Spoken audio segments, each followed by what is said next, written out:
Sejam todos bem-vindos em nome de nosso Senhor Jesus e vamos esse dia especial continuar o nosso estudo que a cada semana avança e hoje nós vamos falar sobre a unidade e ao mesmo tempo do perdão.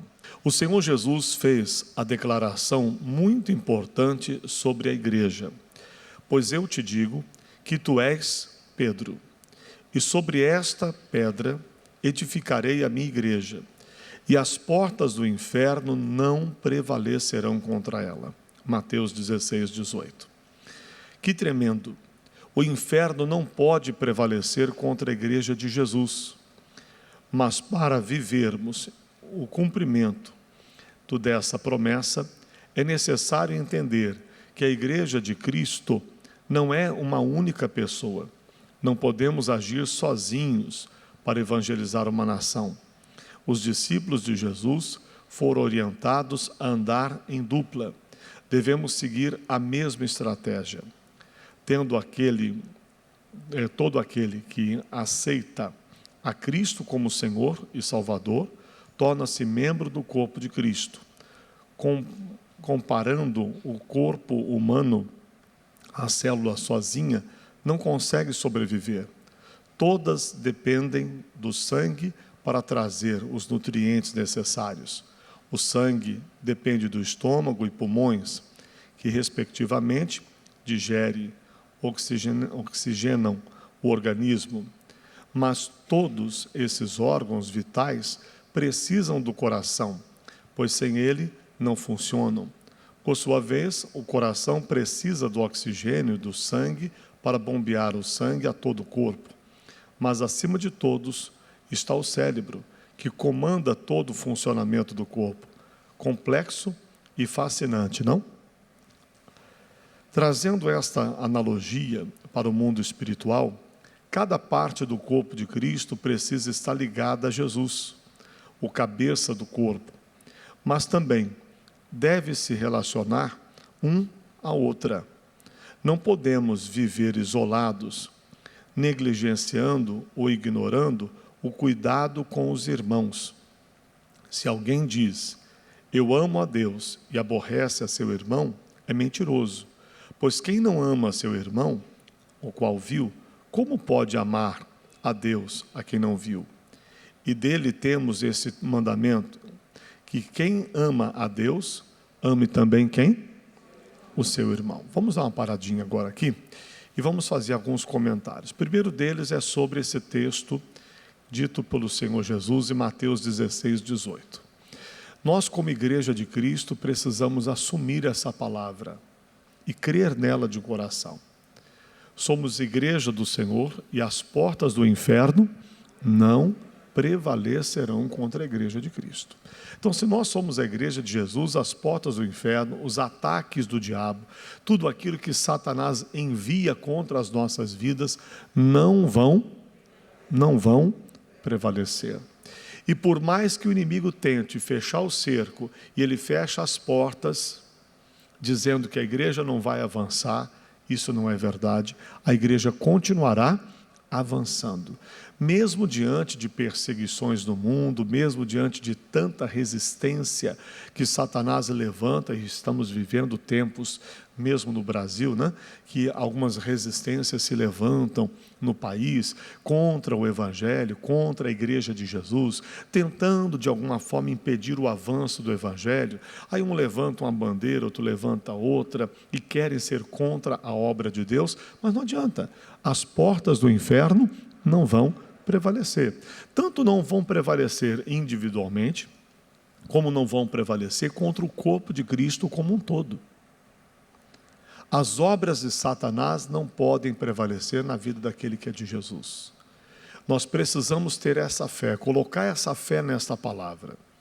Você pode estar enfrentando uma adversidade, pode ser que há uma resistência no coração de algum familiar seu, aquela pessoa que é muito resistente ao Evangelho, não quer saber de Jesus, e diz que não adianta, que você perde tempo em buscar a Deus pela sua família, que ele não vai se converter, que ele não vai vir à igreja, que acabou, que agora ele conheceu algo melhor, que agora ele é feliz, que agora ele é isso, ele é aquilo. Tudo isso é o demônio falando na boca dessa pessoa. O que nós precisamos fazer é olhar só para aquilo que a palavra de Deus fala. Senhor, a tua palavra diz que as portas do inferno não vão prevalecer, então não vão prevalecer. E ficar firme nessa fé, não vão prevalecer. Não vão prevalecer contra a igreja de Cristo. Como igreja de Jesus, nós somos células de um corpo, que na verdade toda igreja unida forma um corpo. Jesus é o cabeça desse corpo. Ele precisa comandar a gente, ter a direção da nossa vida. Ele precisa de fato nos orientar, porque se ele não nos dirigir, a gente não vai chegar a lugar algum. Se o cérebro para de funcionar, o corpo vegeta. Não consegue cumprir sua função. Porque é do cérebro que vem o comando para o corpo. Antes de eu levantar o braço, o cérebro já mandou ele fazer isso. A gente não percebe que é tão automático para nós, mas aquela pessoa que está lá com morte cerebral no hospital, o doutor já entende que acabou para ele. E o corpo ele está lá deitado numa cama, não faz nada, não reage. Ainda que o coração esteja até batendo. Então é preciso que a gente tenha essa ligação com o Senhor Jesus para que Ele possa governar, dirigir a nossa vida de forma que a gente seja conduzido por Ele. E Ele vai nos dar as estratégias, vai nos dar a sabedoria, vai nos mostrar como agir com cada situação. Porque às vezes nós estamos aqui reunidos na igreja e oramos juntos e batalhamos juntos, e devemos fazer isso, e isso é muito importante. A Bíblia nos mostra o resultado de uma oração que ela é feita em conjunto.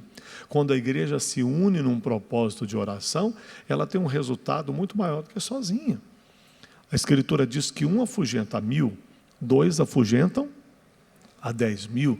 Olha como é que a proporção aumenta.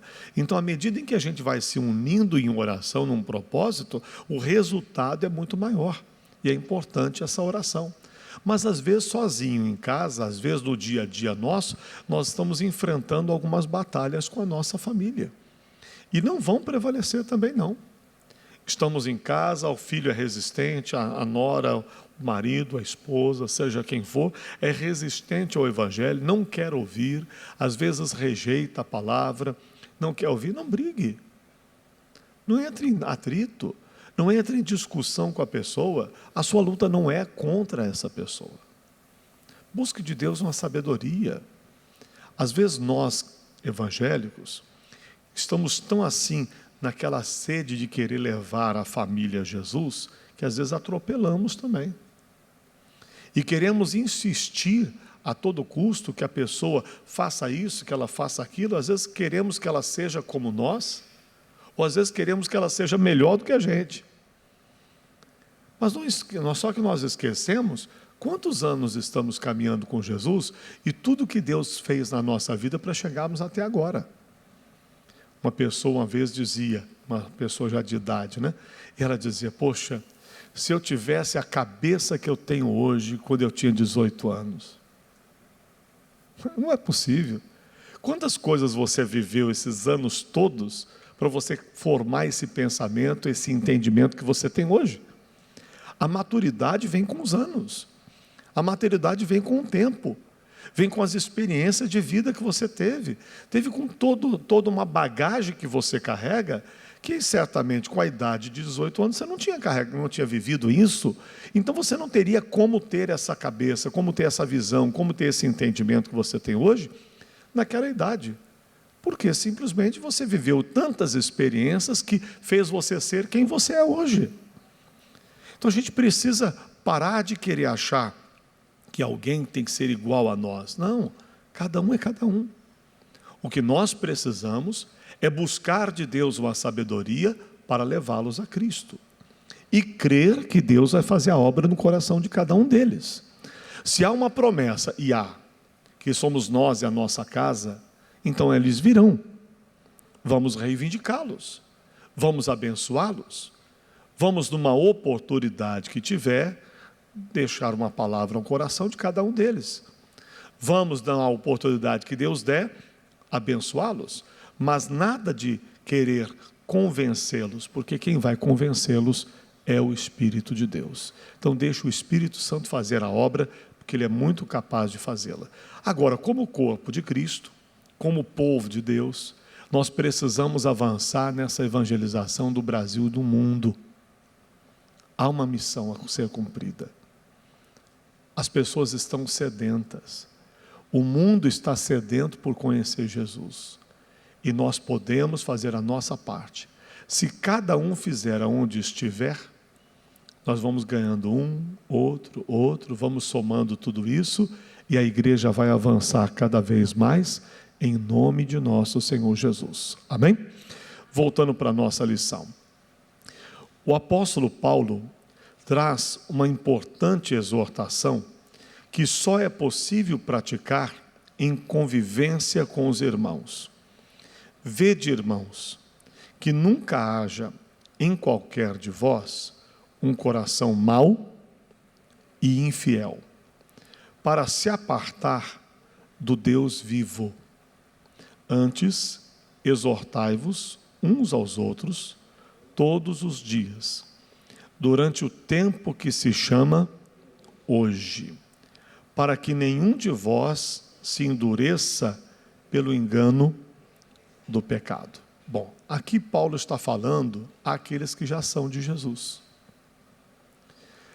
Quer dizer então que tem gente que começa bem na caminhada de fé, mas que no meio do caminho se perde.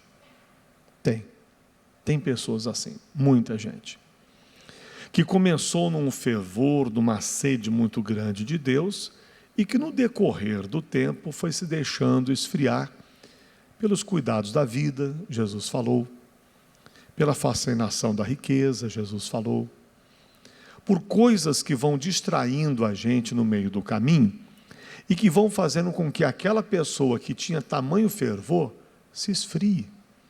E aí a pessoa já não é mais aquela pessoa que um dia foi. E aí a necessidade de exortarmos uns aos outros.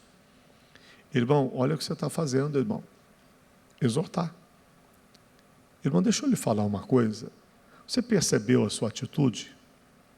Como é que você está diferente? Você está ficando meio explosivo? Você não era assim. Eu estou com a cabeça quente. Irmão, a Bíblia diz para nós lançar sobre o Senhor toda a nossa ansiedade. Ele tem cuidado de nós. Vamos falar com Deus. Acalma aí, vigie naquilo que você está fazendo. É hora que você exorta um ao outro. Olha, irmão, cuidado com isso aqui, vigie nisso. Olha como é que você está agindo. Você já percebeu? Exortar um ao outro é necessário durante a caminhada. Preste atenção no versículo, lendo ele mais uma vez. Vede, irmãos, que nunca haja em qualquer de vós. Primeiro nós temos que ver em nós mesmos. Veja que nunca haja em vós, em qualquer de vós, um coração mau e infiel, para se apartar do Deus vivo. Então, primeira coisa nós temos que olhar é para nós mesmos. Não adianta a gente querer ficar vigiando o irmão, querendo exortá-lo, e quando não percebemos, estamos nós nos desviando, querendo ser juiz dele, querendo julgá-lo, querendo pegar no pé de alguém, mas não estamos olhando para o próprio umbigo, né? Então, primeiro para nós mesmos, depois, aí sim, aí ele diz, antes, exortai-vos uns aos outros. Então, assim como um dia eu exorto alguém, alguém me exorta, e assim por diante. Todos os dias, durante o tempo que se chama hoje, para que nenhum de vós endureça pelo engano do pecado. Então quer dizer que o pecado endurece o coração, né?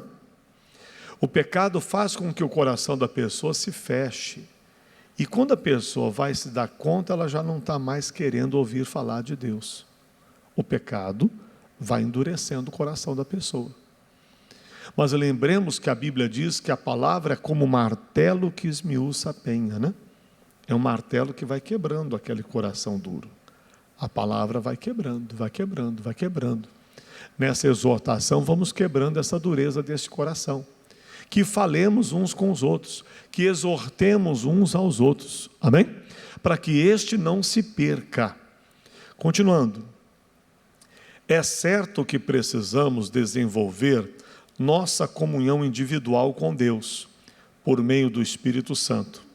Jesus ensinou isso em Mateus 6,6, ao falar sobre a oração individual às portas fechadas, aquela oração que você fala com o Pai. Mas nosso Pai deseja que vivamos em unidade com nossos irmãos. O Salmo 133 diz que quão bom e quão suave é que os irmãos vivam em união. Ali Deus ordena a vida e a bênção para sempre. Hoje em dia há uma ação do diabo tentando de alguma forma esfriar algumas pessoas, onde o demônio começa a querer incentivar as pessoas a serem os chamados desigrejados. É um indivíduo que não tem igreja. Não, eu sou de Jesus, mas eu não tenho igreja. É o demônio tentando enganar alguns. Não há como ser igreja e não ter igreja. Porque se somos igreja, precisamos viver em comunhão uns com os outros. E não tem lugar melhor para se praticar exatamente a palavra de Deus quando se está em comunhão com as pessoas. Se a gente viver isolado de todo mundo, não tiver comunhão nenhuma com ninguém, fica molezinha, né?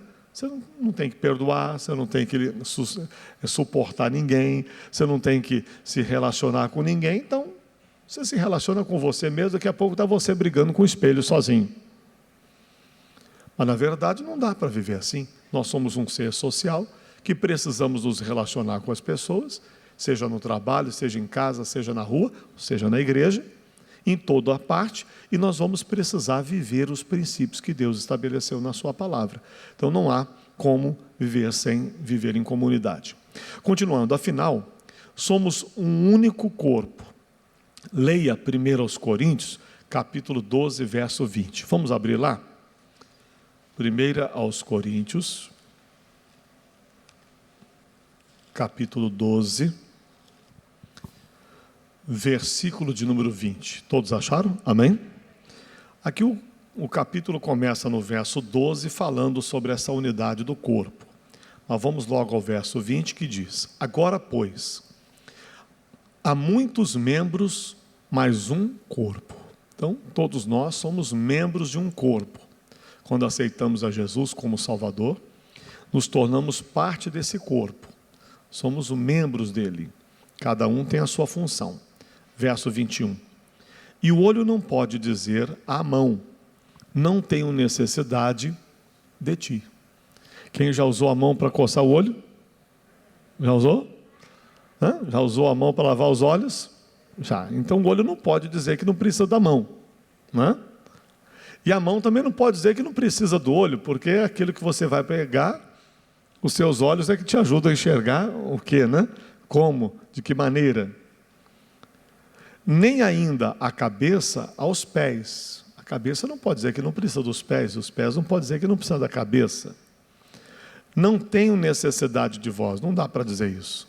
Antes, verso 22, os membros do corpo, que parecem ser os mais fracos, são o quê? São necessários. Então não importa se você diz: mas eu sou alguém muito pequenininho no corpo. Você também é necessário. Você não está no corpo por um acaso. Deus não colocou você no corpo de Cristo por um acaso. Você tem o seu valor, você tem a sua importância, foi Deus que Ele colocou, então Ele tem um propósito a executar na sua vida. Nunca se veja como alguém insignificante, porque você não é insignificante. Todos nós temos o nosso valor, a nossa importância no corpo de Cristo. 23. E os que reputamos serem menos honrosos no corpo, a esses honramos muito mais. E aos que em nós são menos decorosos, damos muito mais honra, porque os que em nós são mais honestos não têm necessidade disso, mas Deus assim formou o corpo, dando muito mais honra ao que tinha falta da dele, para que não haja divisão no corpo, mas antes tenham os membros igual cuidado uns dos outros. De maneira que, se um membro padece, o que acontece? Todos os membros padecem com ele. E se um membro é honrado, o que acontece? Todos os membros se regozijam com ele. Então nós precisamos nos alegrar quando uma parte do corpo, ou uma célula desse corpo, quando as mãos recebem um benefício, quando o braço, quando a orelha, quando os olhos, quando a boca, quando os ouvidos, seja o que for. O que ele está querendo dizer? Uma analogia. Está querendo dizer que quando um irmão vence, nós também vencemos junto. Então nos alegremos com a vitória dele. E quando alguém chora, choremos junto. Nos importemos com esse irmão na necessidade que esse irmão tem. Choremos com ele. Então, se alguém se alegra, nos alegremos. Se alguém chora, então choremos. Então, lutemos uns pelos outros, como um corpo, como membros de um mesmo corpo, se importando uns com os outros, querendo o bem uns dos outros, tentando ajudar um ao outro. Ou seja, como um corpo faz, assim devemos fazer. Ora, verso 27. Vós sois o corpo de Cristo, e seus membros em particular. E a uns pôs Deus na igreja, primeiramente apóstolos, em segundo lugar, profetas, em terceiro, doutores, depois milagres, depois dons de curar, socorros, governos, variedade de línguas. Porventura, são todos apóstolos? São todos profetas? São todos doutores? São todos operadores de milagres? Nem todos o dom de curar, nem todos o dom de curar. Falam todos diversas línguas? Interpretam todos? Portanto, procurai com zelo os melhores dons, e eu vos mostrarei um caminho ainda mais excelente. O que ele está mostrando para mim e para você aqui nesse texto? Então ele diz, como corpo de Cristo, nós precisamos buscar os melhores dons. E aí ele vai dizer para nós uma coisa muito forte nesse final desse versículo. E aí o que vai acontecer? Eu vos mostrarei um caminho ainda mais excelente. Qual é esse caminho mais excelente? Eu entendo como o amor. O amor é esse caminho mais excelente. Aonde você, com o seu dom, com o seu talento, com a sua habilidade, vai servir o outro. Vai ser útil para edificar o outro, para abençoar alguém dentro desse corpo de Cristo. Então ele diz, faça isso, cada um busque com zelo os melhores dons, uns com os outros, tá? E eu vos mostrarei um caminho mais excelente, que é o que ele vai dizer a seguir, no capítulo 13, eu não vou ler para não estender na mensagem, mas que ele vai falar do amor, da excelência do amor, que é o capítulo 13 mostra para nós. Então vou mostrar para vocês um caminho ainda mais excelente do que os dons, como ele começa no capítulo 12, lá no seu início, falando aqui das diversidades dos dons espirituais. Então ele vem mostrando que nós, como corpo de Cristo, precisamos estar juntos, unidos, e assim nós vamos cumprir o papel, o propósito que Deus tem na vida de cada um de nós. Amém? Voltando para a nossa lição, assim como Deus e Jesus são um, João 17, verso 21 e 23 fala isso, Jesus dizendo que Ele e o Pai é um, assim nós também devemos ser. Entender que os membros do corpo de Cristo precisam executar diferentes funções também ajudará a honrarmos uns aos outros e respeitarmos a diversidade de funções dada pelo Espírito Santo a cada membro do corpo. Romanos capítulo 12, versículo 4 e 5. Vamos ler lá? Versículo 4 e 5. Porque, assim como em um corpo temos muitos membros, e nem todos os membros têm a mesma operação, assim nós, que somos muitos, somos um só corpo em Cristo, mas individualmente somos membros do quê? Uns dos outros. Então, assim, uma parte do corpo deve ajudar a outra. Incluir em nossas orações diárias os irmãos que compõem o corpo de Cristo em todo o mundo, quer os conheçamos ou não, é o início desta consciência de unidade. Esta prática nos ajudará a renovar a mente de acordo com a palavra, pois a dor de uma parte do corpo deve ser sentida por todo o corpo, assim como a vitória de uma parte deve ser comemorada por todos os membros. Diga glória a Deus. É assim que deve ser. Então nós precisamos se preocupar com isso e orar. Talvez alguém esteja vivendo hoje uma dificuldade muito grande numa nação e a gente não sabe. Alguns irmãos nossos estão lá tentando pregar o evangelho em países fechadíssimos e são extremamente perseguidos. Quando é que a gente lembra de orar por eles? Quando é que a gente se importa com aquele nosso irmão, com aquele membro do corpo de Cristo que está sendo perseguido lá? Outro dia eu falava com uma irmã que é responsável lá no escritório sobre o nosso pastor lá na Índia. Precisamos orar por aquele povo. Aquele surto dessa Covid-19 lá, terrível lá, né? Estragando a vida de muita gente. Outros lugares do mundo, onde o evangelho está chegando. Pastor Hilton falava comigo essa semana atrás, e ele comentava comigo sobre o número de pessoas que ele tem atendido, as transmissões que ele faz, o programa na web, que ele faz na rádio web, e também que ele faz pelas transmissões, pelas todas as plataformas.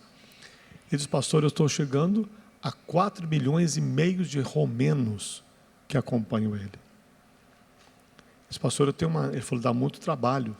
Foi uma lista enorme de pessoas que mandam mensagens e que precisa ser respondida. Falou, dá um trabalho muito grande ter que responder cada um deles. É muita gente mandando pedidos e orações e isso e aquilo. Outro dia, ele mandou uma mensagem para uma pessoa que disse que queria se matar. E a mensagem chegou exatamente na hora certa, que ela ia se matar. Ela recebe a mensagem do pastor Hilton, e aquela palavra mexe com ela, e na hora aquele desejo de morte desapareceu, e ela retornou mandando a mensagem, dizendo que aquela palavra dele o ajudou, naquele momento em que ela ia cometer suicídio. Quantas pessoas... E olha que são 4,5 milhões de romenos que ele tem atendido. É muita gente, pessoal. 4,5 milhões é muita coisa. Então você vendo quanta gente está sendo evangelizada pelo mundo afora. Temos a necessidade de se preocupar também em orar por esses irmãos. Alguns que estão engateando na fé. Alguns que se convertem e você sabe que eles não podem dizer o nome, não podem dizer onde moram. Às vezes não pode falar nem para a própria família que eles estão conhecendo Jesus. E é difícil, né? Você conhece a Cristo, você fica naquela alegria toda, e aí, de repente, você não pode chegar em casa falando. Por que você está feliz? Eu estou feliz. Mas não pode falar que conheceu Jesus. Não pode falar que provou de Deus na vida. Porque senão corre risco até de vida, porque a própria família pode tirar a vida deles. Pode entregá-los às autoridades porque eles se converteram a Jesus. Tamanha a perseguição que existe nesses países, porque há proibição de pregar o evangelho nesses lugares. Tem que batizar as pessoas escondido, às vezes numa banheira dentro de casa, ou às vezes num rio, numa praia que seja deserta, porque senão corre risco. Ou seja, são pessoas que precisam da nossa oração também. e que talvez muito pouco, ou quem sabe nunca, alguns talvez nunca pensaram em orar por essas pessoas.